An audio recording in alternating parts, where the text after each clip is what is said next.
This one is called Tale of the Lonely Ghost. In my opinion, it's not as strong as the pilot, but still very solid. More of a touching story with a cute ending tagged on the end with a few creepy elements. First, I was slightly lost because I forgot the characters.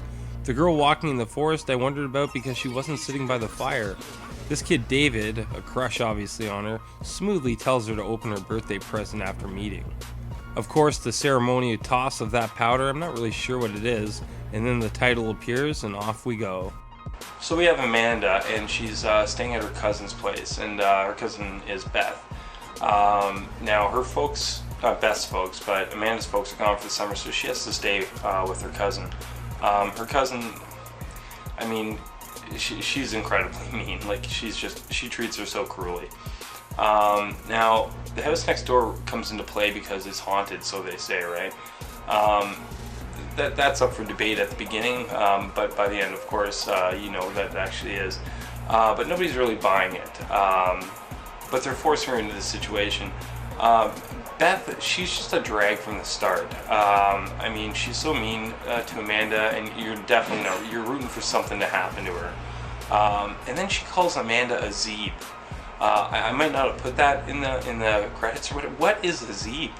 But whatever a Zeeb is, it doesn't matter, because by the end, Beth becomes the Zeeb, or Zeeb, or I don't know what that means. Do you know what that means? Anyways, this is fun, so. Now, Amanda has to spend the night in this house to be initiated into her jerk cousin's group of friends for the summer, as if it should matter. Of course, we learn later Beth has never done this herself. What a chicken and such a mean thing to do. Amanda, just wanting to fit in for the summer, agrees. Amanda's a little bit of a pushover. She's a really empathetic character and recognizes the sadness of the nanny from the beginning. This is Amanda's strength, and that prevails in the story, her sense of empathy. Sure enough, she gets pulled into the mirror, lured by dolls, the dolls in the mirror like a dope. She has a collection of her own, and like a lure to a fish, she bites. What a putz. Nonetheless, the ghost helps Amanda out in the end. The touching part is when you see the ghost as the sad little girl who is parted from her mother, the connection being that the mother is the nanny. They reunite, and it's so nice to see. But what about Beth? Well, the ghost had no malicious intent, but succeeded in embarrassing Beth enough that Amanda earned the respect of the group. And Beth, well, she was taken down a few notches. So the story is pretty simple and straightforward, and it actually kind of has a sad, a sad ending to it. And I wasn't getting choked up. I was just, anyways. But it does have kind of a sad ending to it, but it's straight and to the point. And they're only 22-minute episodes, and I think that's the big appeal to me as well. That even if the midsection, the kind of what you think is going to be the meat of the story, it really isn't. It's always like kind of a end of the show payoff type of thing. So I like that. It's pretty good.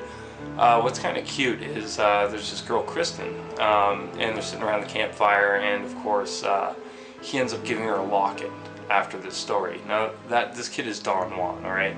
Admittedly, I kind of recall her as a kid, and it's definitely a girl I would have had a crush on. I can still say that now because it's 25 years later, so she's got to be like 32 or 33, so it's totally cool. Yeah, anyways, so that's what he does. So what a move by that kid. So we'll see how the romance turns out between this kid and Kristen, if there is any throughout the season. But this is only episode 2, so we got another 11 to go, so hang in there with me. Are You Afraid of the Dark? More of it coming up next.